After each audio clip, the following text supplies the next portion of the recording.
famille de la caille. Pas qu'à pour même pour m'a poussé, même de là.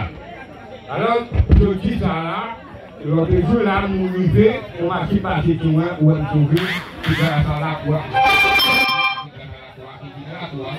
C'est pas quelqu'un qui va nous dire que je dis là, m'obliger, m'a parlé là, toujours parce que si je suis pas en haut, je suis cassé, ça fait miracle à bonté à tout laisser les gens. On me dit que la croix, il met comme ça la vie, mais il met la croix. On a dit tout ça la fait, tout ça la continue. Après, je dis ça là tout. Et c'est sous la croix, ni à la croix, après la calée comme ça. Je vais couiller, après pour nous faire la croix sauter. Arrivé, j'ai dit ma tête. Écrasé. Parce que c'est 3 juillet, il va faire mardi, mercredi, jeudi matin, fini. Après, je vais assis nous, tout le monde qui vient là. Même quand nous venons, pour pas qu'il y ait un accident d'un jour, même dans la croix, nous venons, et même nous allons en bien. Cet accident, ça m'a l'air, pas devant la croix, pas devant la croix. Là, dit, on ne va pas, à petit là, avec qui tient, avec. Papa, nous qui sommes là, c'est pour nous respecter dans vous. C'est pour nous connaître où tu vois, c'est pour voir notre frère super, ça qu'on a fait là. Mais nous besoin ça le voir. Bah nous lisons aujourd'hui. Pardonnez ça nous frères, tant que nous pardonnons nous qui faisons nous qui faisons. Pas quitter nous prendre en pied. Merci à délivrer ça qui mal. Avec. Marie c'est pour content. Vous n'avez tellement de faveur. Grand-mère faveur pour. Il bénit passer toute fille. Et il bénit Jésus petit pour faire. Marie nous saint. Nous sommes mon Dieu. Nous sommes péchés. La vie a nous pour nous. À deux conditions. Bon Dieu demande pardon pour tout péché moi frère. Parce que vous êtes bon Dieu. Vous êtes maintenant, vous êtes papa, péché sur la paix, tout ce capable de nous d'accord. Oui, ça, il m'a eu une égalité à travers vous. Vous avez noté toutes les femmes de Dieu. Cette marie de Dieu pour nous, pour pécher à l'aider à l'aide de mort. Amen. Les amis, nous remercions. C'était, papa, on dit depuis 3, 4, 5, nous réunions côté Iran dans la réunion. Je dis à l'une, par contre, je ne sais pas 4, 5, parce que mon million qui est dans la coupe. Et puis, nous connaissons, papa, nous fictionner nous, la cabine, nous avons un avion, nous avons l'hôpital, nous avons plusieurs, nous avons une fiction pour nous, nous avons passer tout le tout le monde cabine dans la croix, parce que je dis ça là où nous sommes là, si pas de bon Dieu, il va de laisser marquer là. Dans les jours, nous avons des jours qui sont dans le temps. Pour être encore ou être vivre à Dieu comme le démocratie. Alors là, je remercie tout le monde, à qui me la croix, avec tout le monde. Alors, je vois Dieu de laisser les gens à tout le monde, avec la fête, choisir là, vous monter là, avec toutes les gens, avec un boulot, dans nos gaillots, il y a pour la caille, à ta Jésus. Parce que la croix, la coupe à moi, tout le monde dans la croix. Et bon, bah, il y a pas là où on dit du côté bon, après, on va dire à nous, après, on va dire, on va dire, avec qui on n'a pas qu'à parler, à tout bon, et pas là, et le monde, tout à fait, on peut faire, merci, on nous va, nous va.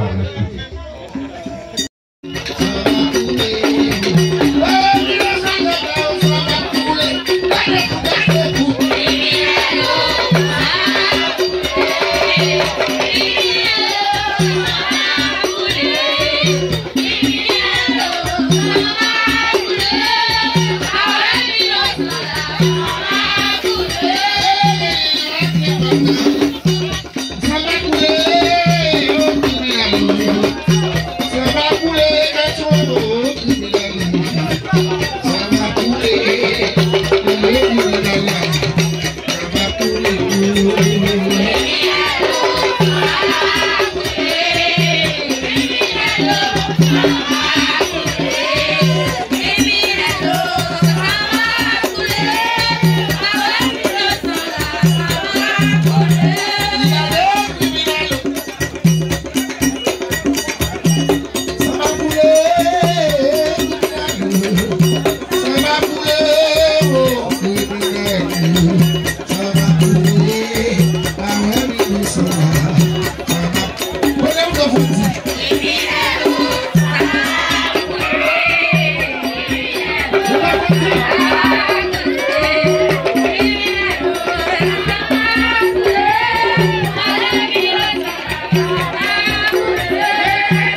Merci.